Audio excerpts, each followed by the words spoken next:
तो आपको ये बात पता चल ही गई होगी कि मैंने विपिन से सब उगलवा लिया है और आपका सारा चिट्ठा मेरे सामने खुल चुका है। शिखर की ये बात सुनकर रजत हंसने लगता है। उसके ठहाकों की आवाज से घर गूंजने लगता है। बिना सबूत के कोई गुनाह नहीं होता, और अगर सबूत नहीं है तो इल्जाम भी नहीं लगाया जा सकता है। तो बोलो, है कोई सबूत तुम्हारे पास? अगर नहीं तो यहां से उठो और अपना रास्ता नापो। तुम्हारे पास कोई काम नहीं होगा, पर मेरे पास है, और यहां दोबारा मेरे घर आने की जरूरत भी मत करना। इतना बोलते ही रजत वहां से जाने लगता है कि तभी शिखर उसके सामने आ खड़ा हो जाता है। एक मुस्कान के साथ शिखर कहता है, रजत साहब, लगता है आप समझे नहीं मैं यहां क्यों आया। मैं यहां इसीलिए आया हूं क्योंकि आप ही यहां हमारे मकसद को कामयाब बना सकते हो। अब समय आ गया है कि आपको असली मुद्दा बताया जाए हमारे यहां इस गांव में आने का। शिखर की यह बात सुन रजत भी सोच में पड़ जाता है और जहां का तहां खड़ा रह जाता है। रजत के मन में एक साथ कई सवाल उठते हैं। अब ये क्या नया ड्रामा है?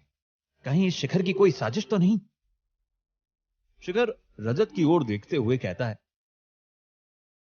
मेरी कंपनी यहां चिट फंड लोगों का भरोसा जीतने के लिए खोलना चाहती थी। असली मकसद तो यहां की जमीन खरीदना है। यह सुन रजत को एक झटका लगता है और अपनी बात जारी रखते हुए शिखर कहता है, दरअसल बहुत ही जल्द गांव के पास से सरकार एक हाईवे बनाने वाली है, जिससे इस गांव के आसपास की जमीन की कीमत 5 गुना बढ़ जाएगी, और यहां फिर हमारी कंपनी एक स्पेशल फैक्ट्री जोन लगाएगी। फिर यह जमीन हम बेच देंगे, जिससे हमें करोड़ों का फायदा हो जाएगा। रजत ये बात सुन के सन्न सा हो जाता है और सोफे पर बैठे शिखर की तरफ देखने लगता है। मैं कैसे मान लूं कि तुम जो अब कह रहे हो वो सब सही है, और ये मुझसे हिसाब बराबर करने का कोई प्लान तो नहीं है? आखिर हमारे बीच पहले दिन से ही रिश्ते खराब चल रहे हैं। शिखर रजत की तरफ देखकर मुस्कुराने लगता है। ये तो आपका जाती मामला है कि आप मुझ पर विश्वास करें या नहीं, मगर मुझ पर भरोसा कर लिया तो कम से कम करोड़पति तो जरूर बन जाएंगे आप, वो भी बिना मेहनत किए रातों रात। बाकी मन करे तो आ जाना मेरे पास, मैं आगे की बात बता दूंगा। शिखर इतना बोलकर रजत के घर से निकल जाता है, और वहीं दूसरी तरफ रजत इस ख्याल में खो जाता है मानो वो अंदर से किसी कश्मकश में फंस चुका रहता है। उसे समझ में नहीं आ रहा होता कि इस बात पे उसे विश्वास करना चाहिए या नहीं, क्योंकि एक तरफ अगर ये सच है तो उसके पास इतने पैसे होंगे जितने आज तक उसके खानदान ने नहीं देखे होंगे। वहीं दूसरी तरफ शिखर घर पहुंचता है और उसे देख के पूरी मंडली उससे पूछने लगती है कि आखिर वो कहां चला गया था इस तरह बिना कुछ बोले। शिखर उन सबको शांत करता है और बोलता है कि उसने एक जाल फेंका है, अब देखना यह है कि उसमें जानवर फंसता है कि नहीं। शिखर फिर बबीता को एक तरफ ले जाकर उससे कुछ बात करता है। शिखर की बात सुनने के बाद बबीता अपना सर हिलाते हुए कहती है, ठीक है, फिर मैं तुरंत ही इसकी तैयारी में लग जाती हूँ, और कल सुबह यहाँ से शहर जाकर सारा इंतजाम खुद ही देख लूंगी। रवि और शीना अब शिखर की ओर देखते रहते हैं कि क्या बात है, हमें भी तो बताया जाए। शिखर उनके चेहरे को देखकर मुस्कुरा देता है और कहता है, अरे रुको, तुम लोगों को भी बताता हूं। दरअसल मैं रजत से मिलने गया था। ये बात सुनके दोनों चौंक जाते हैं और शिखर अपना पूरा प्लान बताता है कि आखिर वो क्या करने की सोच रहा है।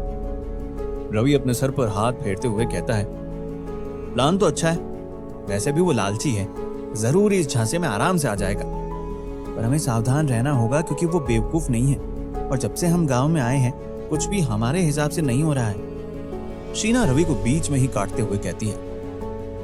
इतने में सुलोचना ताई वहां आ जाती है और कहती है, चलो सब गरम गरम खाना खा लो, और तू कहां चला गया था अचानक से? खैर, हाथ मुंह धो लो तुम सब और आ जाओ, सबने आज मेहनत की है तो भूख भी तेज लगी होगी। सब ताई की इस बात पर सिर हिलाने लगते हैं और खाना खाने के लिए चल पड़ते हैं। अगले दिन सुबह बबीता शहर के लिए निकल जाती है, रवि भी उसके साथ चला जाता है। तो वहीं शीना और शिखर एक साथ बैठे किसी गहरी सोच में डूबे होते हैं। अब तो ये वक्त ही बताएगा कि ये प्लान काम करेगा कि नहीं, पर हमें ये जरूर ध्यान रखना पड़ेगा कि कोई कमी ना रह जाए हमारी तरफ से इसमें। शिखर इतना कहता ही है कि उसके फोन की घंटी बज जाती है और फोन उठाते ही दूसरी तरफ से आवाज आती है, मेरे घर पे आ जाओ, हम वहीं आगे के बारे में बात करते हैं। बस इतना कहते ही फोन कट जाता है और शिखर रजत के घर की ओर अकेले ही चल पड़ता है। शिखर जैसे ही रजत के घर पहुंचता है, वो देखता है कि रजत पहले से उसके इंतजार में सोफे पर बैठा है और उसे अंदर आता देख खड़ा हो जाता है। आओ शिखर बाबू, क्या लोगे, चाय या ठंडा? पिछली बार आप ऐसे ही चले गए थे, इस बार मैं ऐसे नहीं जाने दूंगा। जी जरूर, चाय ठीक रहेगी। इतना बोल शिखर सामने वाली कुर्सी पर बैठ जाता है और दूसरी तरफ रजत चाय के लिए आवाज लगा सोफे पर वापस बैठ जाता है। रजत शिखर की तरफ देखते हुए बोलता है, मैं आपके साथ काम करने को तैयार हूं, पर उससे पहले मेरी कुछ शर्तें हैं जिन्हें आपको मानना पड़ेगा शिखर बाबू। जी जरूर बताइए, क्या शर्तें हैं आपकी? शिखर ने बस इतना ही कहा होता है कि रजत अपनी शर्त बताना शुरू कर देता है। सबसे पहले तो उसे पूरा प्लान बताया जाए, फिर उसे कंपनी के मालिक से भी मिलना है, उसके बाद ही वो यकीन करेगा कि उसे बेवकूफ बनाने की कोशिश नहीं की जा रही है। शिखर रजत की ये बात सुन के मुस्कुराने लगता है और कहता है, आप ये शर्तें ना भी रखते फिर भी हम आपको पूरा प्लान बताने ही वाले थे, और ये सब आपको खुद हमारे कंपनी के मालिक ही मिलकर बताते। आप बस तैयारी कीजिए शहर चलने की आज दोपहर में, बाकी आपकी खातिरदारी भी करनी तो बनती ही है ना, आखिर आज से आप हमारे पार्टनर जो हुए। तभी वहां पर एक औरत चाय का कप लेकर पहुंच जाती है।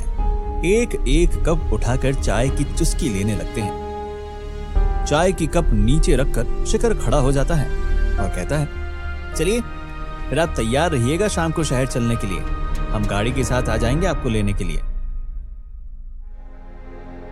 वहीं सुलोचना ताई के घर पर शीना बार बार बाहर की तरफ ही देख रही होती है कि शिखर आ रहा है कि नहीं। तभी उसे शिखर आता हुआ दिख जाता है और वो उसकी तरफ चल पड़ती है और रास्ते में ही उसे रोक लेती है। क्या हुआ, वो मान गया कि नहीं? अरे हाँ बताता हूं, जरा सांस तो लेने दो, बैठो तो सही। शिखर पलटकर कहता है और फोन निकाल बबीता को कॉल लगाने लगता है। गाड़ी का इंतजाम करने के लिए बोलता है और साथ ही सारा काम आज रात खत्म करने के लिए भी बोलता है। शीना भी शिखर के पास आकर बैठ जाती है और शिखर की तरफ देखने लगती है। शिखर फिर शीना को रजत के घर हुई सारी बात बता देता है और आगे तैयार रहने के लिए भी कहता है और आगे का प्लान भी अच्छे से शीना को बताता है। दिन ढलने लगता है, शाम होने को आती है और शीना और शिखर दोनों तैयार हो जाते हैं शहर जाने के लिए। कि तभी एक कार आकर घर के सामने रुकती है और शिखर और शीना दोनों ही उसमें जाकर बैठ जाते हैं।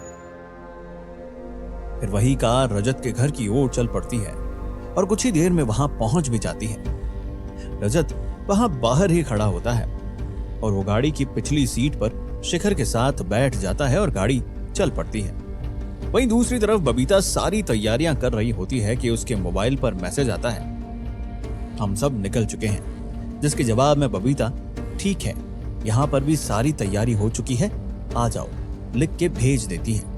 और फिर रवि के पास जाती है और उसे ये बता देती है और रवि तुरंत ही होटल की ओर निकल जाता है। उधर दूसरी तरफ गाड़ी शहर के अंदर घुस जाती है और धीरे धीरे होटल की तरफ बढ़ने लगती है। गाड़ी में पूरे रास्ते एक अजीब सा सन्नाटा पसरा हुआ रहता है और रजत चेहरे पर चमक लिए बाहर की ओर बड़ी बड़ी इमारतों को दूर से ही निहार रहा होता है। वहीं दूसरी ओर शिखर चेहरे पर एक हल्की सी मुस्कान लिए बार बार ये सोच रहा है कि बस अब कुछ गड़बड़ ना हो जाए। गाड़ी थोड़ी ही देर में एक बड़ी सी इमारत के मेन गेट के अंदर घुसती है और बिल्डिंग के नीचे आकर रुक जाती है। तभी एक दरबान सीढ़ियों के नीचे आता है और कार का गेट खोलता है। फिर जैसे ही रजत बाहर निकलता है तो उसे सलाम करता है और गुड इवनिंग बोलता है। रजत के मुंह से कुछ शब्द नहीं निकल रहे होते हैं और वो बस अपने आसपास की चकाचौंध में खोया ही रह जाता है। आइए रजत साहब, अंदर चलते हैं, आपका इंतजाम इसी होटल में कराया गया है। शिखर के ये बोलते ही रजत अपनी दुनिया से बाहर आकर अपनी शक्ल सीधी करते हुए लंबी सांस के साथ छाती चौड़ी कर सीढ़ियां चढ़ने लगता है कि फिसल जाता है और लड़खड़ाने लगता है। ये देखते ही शीना और शिखर को हंसी आ जाती है। शिखर आगे बढ़ रजत को वापस उठाने अपना हाथ दे कहता है, अरे आराम से रजत साहब, जरा संभाल के चलिए, कोई जल्दी नहीं है, कहीं चोट तो नहीं लगी देखिए। रजत अपने आप को संभालते हुए कहता है, नहीं नहीं मैं ठीक हूं, वो जरा पैर फिसल गया क्योंकि सफर से थोड़ी थकान हो गई है, चल के आराम करते हैं। और इतना कह के जल्दी से होटल की सीढ़ियों की ओर बढ़ने लगता है। शिखर और शीना भी उसके पीछे पीछे चल पड़ते हैं।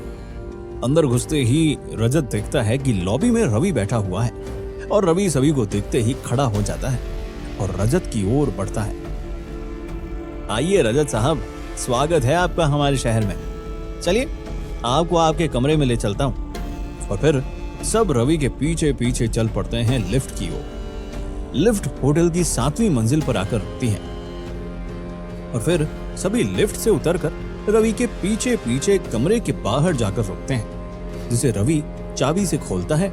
फिर सब अंदर जाते हैं। ये लीजिए रजत साहब, ये इस होटल का प्रेसिडेंशियल स्वीट है और ये आपका है अगले 2 दिनों के लिए। बताइए सही है ना? रवि रजत की ओर देखते हुए बोलता है, यहाँ आपकी जरूरत के सारे सामान मौजूद हैं और अगर खाना मंगवाना हो तो मेन्यू टेलीफोन के बगल में है, बस रिसेप्शन का नंबर डायल कीजिए और बोलिए जो खाना है और आपके पास कुछ ही देर में पहुंचा दिया जाएगा। रजत सब कुछ चुपचाप गंभीर होकर सुनता है और अपना सर हामी भरते हुए हिलाता है। चलिए फिर हम लोग चलते हैं, कल सुबह 9 बजे तक तैयार हो जाइएगा, गाड़ी आपको लेने के लिए आ जाएगी। फिर हम चलेंगे हमारे बॉस से मिलने। मैंने उनके साथ आपका लंच और मीटिंग दोनों फिक्स कर दी है, अब आप जाकर आराम कर लीजिए। इतना बोल शिखर रवि और शीना के साथ बाहर निकल जाता है और लिफ्ट से नीचे जाने लगता है। वहीं दूसरी ओर रजत दरवाजा बंद करते ही पलंग पर कूद पड़ता है। सारी तैयारियां तो हो गई हैं और बबीता हमारा बार में इंतजार कर रही है। आगे क्या करना है हमें, ये सब अब वहीं जाकर डिस्कस करते हैं, शिखर रवि से कहता है और रवि इस बात पर सहमति जताता है और फिर सब लिफ्ट से उतर बार की ओर निकल पड़ते हैं। बार में बबीता बेसब्री से सबका इंतजार कर रही होती है कि तभी सब अंदर दाखिल होते हैं और ये देख बबीता अपनी चेयर से खड़ी हो जाती है। फिर सब वहां आकर बैठ जाते हैं। चलो पहले कुछ खाने के लिए ऑर्डर दे देते हैं, फिर बातें चलती रहेंगी। शिखर इतना बोल वेटर की तरफ इशारा करता है और फिर सब एक एक करके अपना ऑर्डर देने लगते हैं। शिखर सबको पास बुलाते हुए कहता है, हाँ तो सुनो, अब हमें आगे क्या करना है। कल सुबह मैं और बबीता रजत को लेके उसे एक ऑफिस में ले जाएंगे और हमारे बॉस से मिलाएंगे, जिसका इंतजाम बबीता ने पहले से ही कर दिया है। फिर हम वहां पर उसे अपनी सारी झूठी प्लानिंग बताएंगे और बिजी रखेंगे। उसी वक्त रवि, तुम और शीना दोनों मिलकर शाम को एक पार्टी प्लान करो बार में। और याद रखना, यहाँ शहर के कुछ जाने माने आर्टिस्ट आएंगे जिनका इंतजाम पहले से ही बबीता ने कर दिया है। याद रखो कि हमें रजत को चकाचौंध में इतना अंधा कर देना है कि वो हम पर शक करना भूल खुद सामने से हमारे चाल में आ जाए। और याद रखना, उसे जरा भी भनक नहीं लगनी चाहिए, प्लान में कोई कमी नहीं रहनी चाहिए, बस एक बार वो हाँ बोल दे। फिर इतना कहते ही वेटर एक एक करके सबका ऑर्डर ले आता है और सब सामने खाना देख के उस पर टूट पड़ते हैं और वहीं कल की पार्टी कैसे करनी है ये सोचने लगते हैं। वहीं दूसरी ओर रजत तेजी से कमरे में इधर से उधर घूमने लगता है। तभी उसका फोन बजता है। हाँ, तुम्हारे लिए एक काम है, मुझे किसी आदमी के बारे में पता लगाना है, उसकी सारी जानकारी तुम्हारे पास भेज रहा हूँ। अभी से ही काम पर लग जाओ बिना देरी के। और तुम्हें इसके साथ एक और खबर लानी है मेरे लिए, वो भी मैं तुम्हें भेज रहा हूँ। बस इतना कहकर रजत फोन काट देता है और उसके चेहरे पर एक शैतानी मुस्कान आ जाती है। आखिर कौन है जिससे रजत बात कर रहा है? क्या शिखर का प्लान इस बार कामयाब होगा? जानने के लिए सुनते रहिए